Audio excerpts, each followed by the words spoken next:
Hi, everybody. My name is Dory Harris. I head up Tails.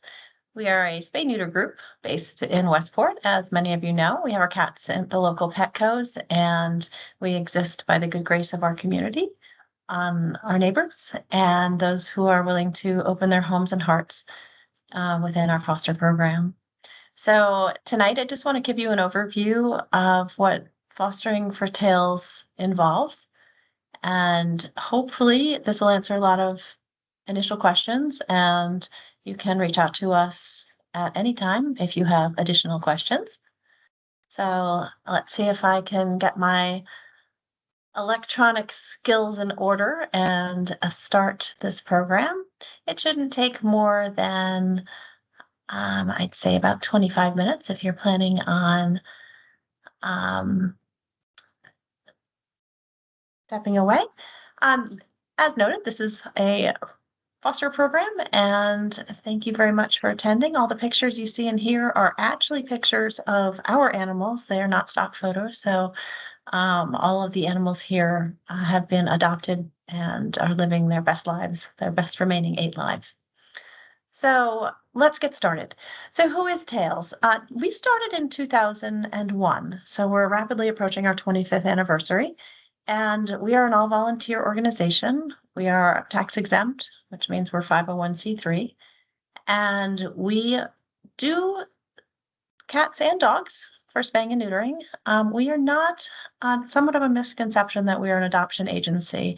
We broke off from the adoption world to focus on what we really thought was the most important component of animal rescue, or one of them, which is stopping the flow of animals into the shelter system and onto the streets. So if you look at the animal overpopulation problem as a sink of overflowing animals, and those animals that are coming out of the sink are not making it out alive. And the animals in the sink are the ones that the shelters are focused on. Tails is trying to turn the faucet off or turn the supply off so that we can humanely stop the uncontrolled breeding of dogs and cats. As I said before, we are local and we are independent, so we rely heavily, completely on our community, and we appreciate everybody's efforts, donations, in-kind donations, monetary, and time immensely. So question has come up, where do we get our kitties from? Which are what we need foster homes for. We cannot, at this point, handle dogs. The vast majority of our cats, what we found when we started delving into the spay neuter world a mere 2 decades ago, was that the need here is really cats. There are literally hundreds of thousands of cats in Fairfield County on the streets. We get them, you'll see from these pictures, each one, the one that you see with the garbage, if you look closely, there's actually a cat to the left of that garbage and a litter box, and somebody dumped the cat there. We were called out to assist, and we did. So we take cats directly from the street. The kittens in the middle were kittens that were born on the street. Super cute. They just needed someplace safe to hang their hats for a little while before they went on to their future adoptive homes.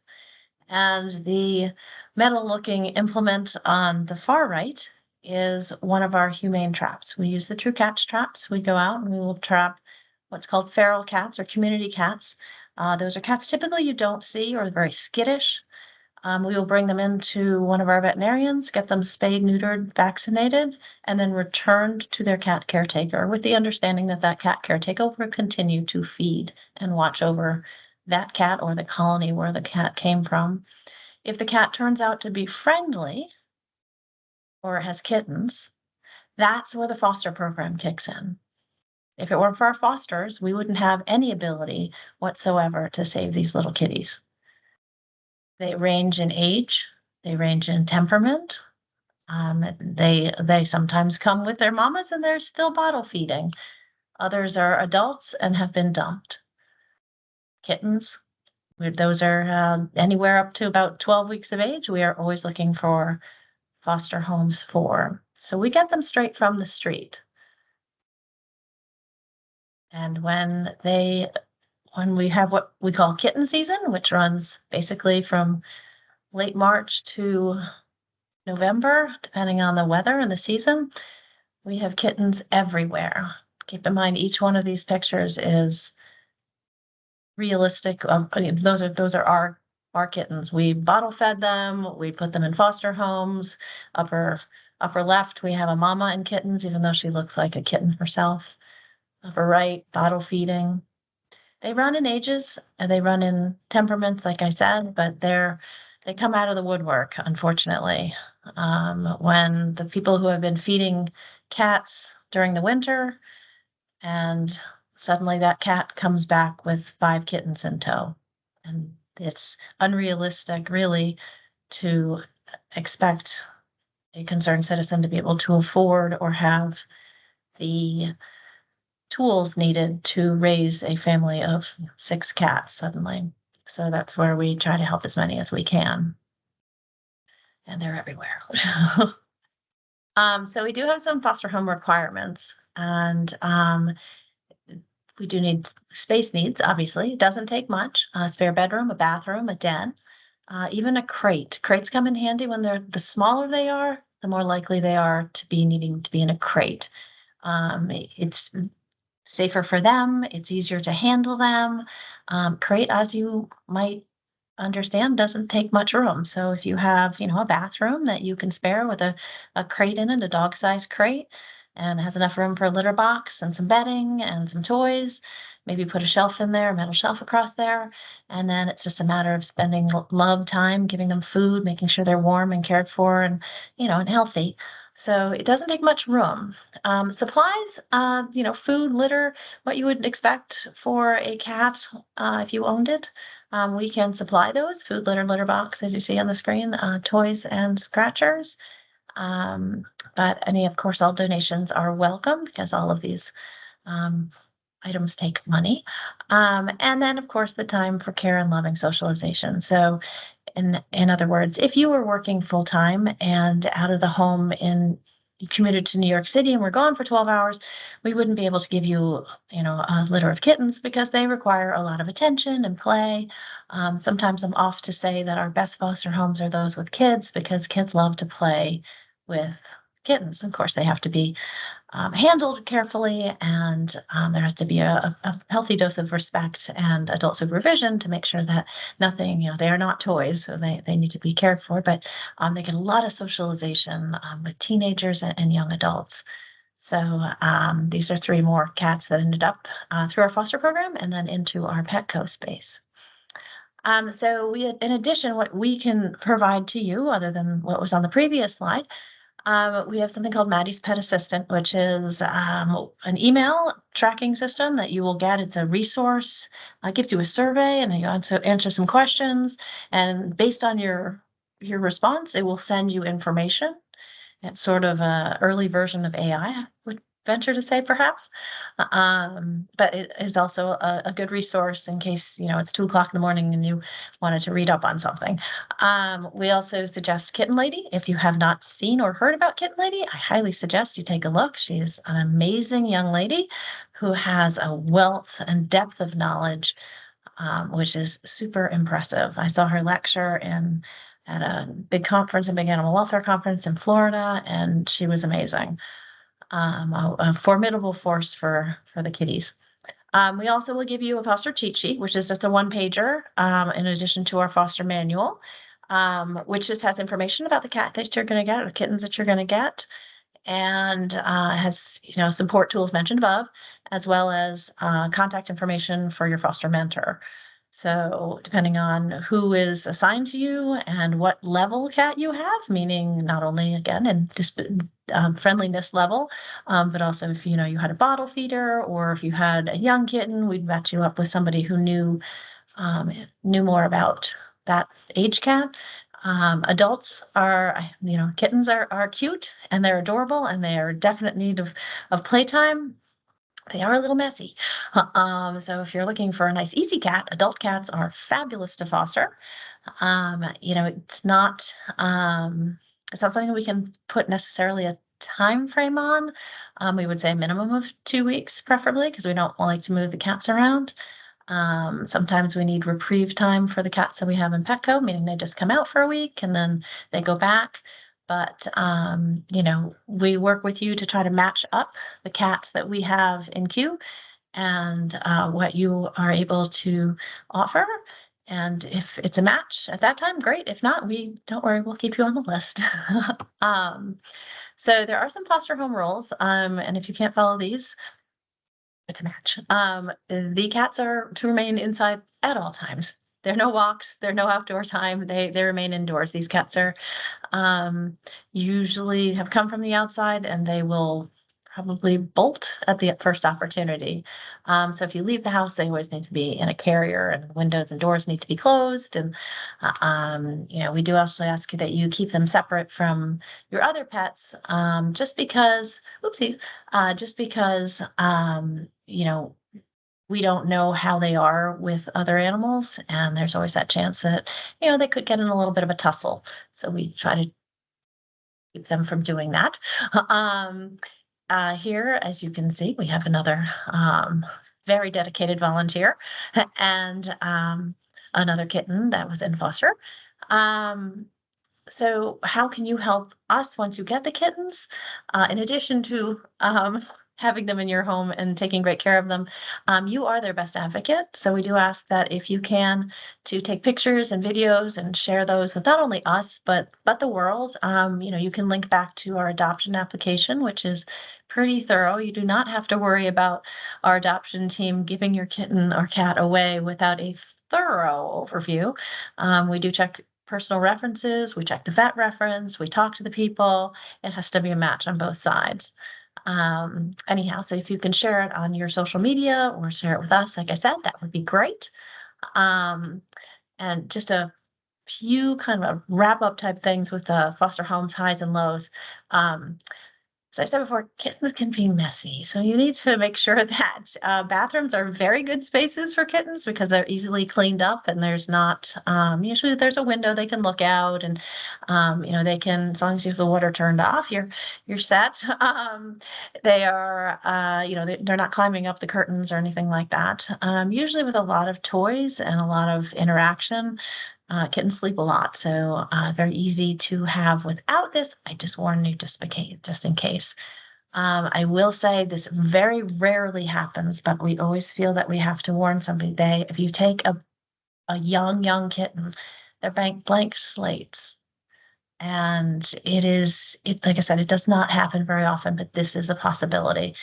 There's fading kitten syndrome, which, they are from the outside and they have not had, proper neonatal care. And, we are doing the absolute best, but, you just have to focus on that every one of them would die if we weren't doing what we were doing. So one in hundreds and hundreds it's not common, but I mention it because I want this to be real and I want there to be an open discussion and open dialogue about possibilities of things that could happen.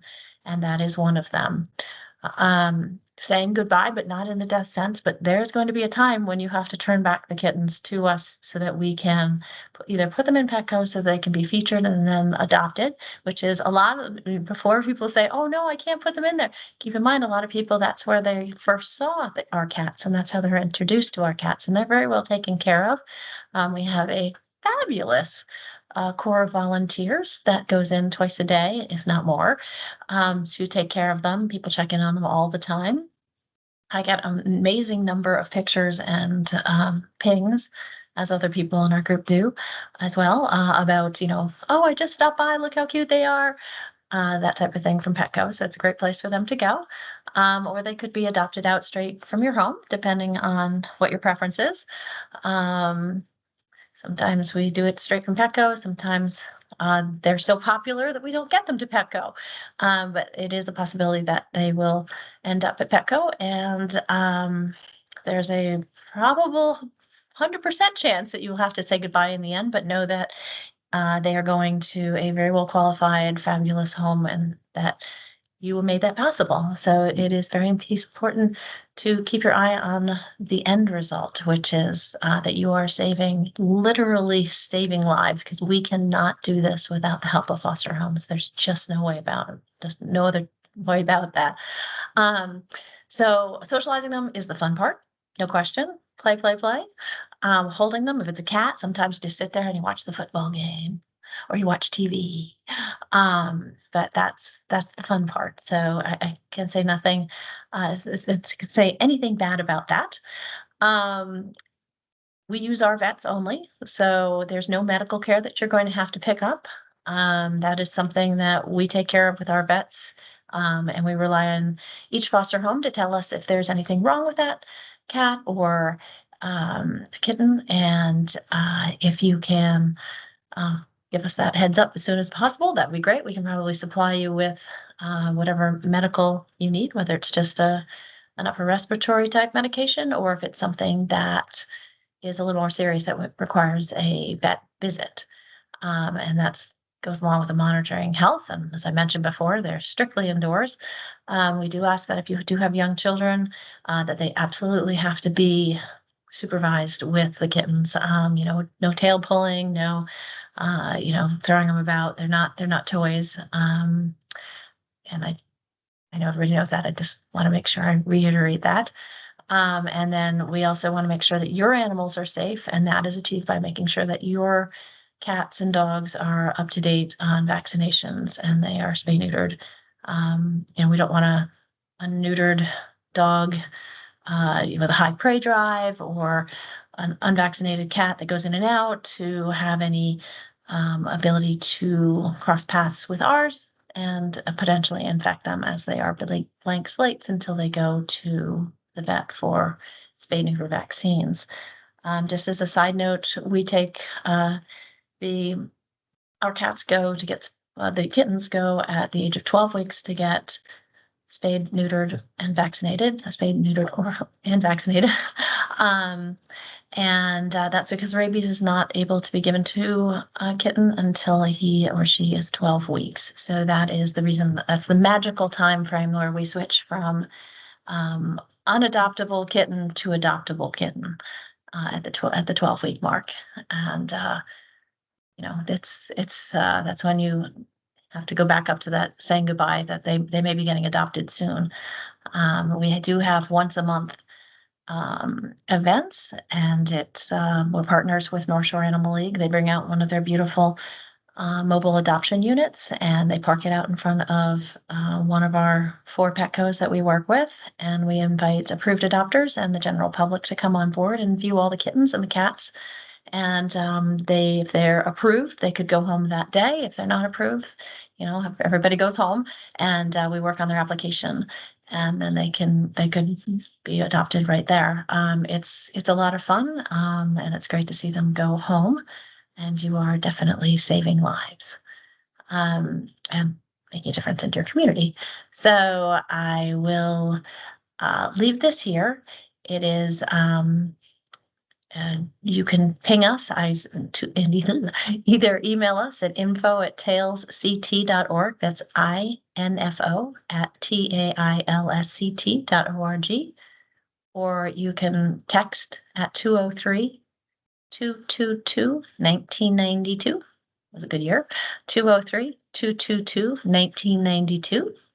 And I will gladly talk to you, or one of our team will gladly talk to you. And we will be in touch. And there we go. And if you have any questions, we're happy to answer them, whether it's by email or by text. But I can't thank you enough for listening, and I hope that we hear from you again. We don't exist without the help and support of our community, and this is probably one of the most important touch points that we have when it comes to where we can really make an impact, because every animal that we can foster is an animal that didn't suffer on the streets. And it is just so important. So if you can help us, we would greatly appreciate it. We're happy to talk about it, no commitment. And give us a call. So thank you so much. And hopefully I will hear from you soon. Thanks. Bye.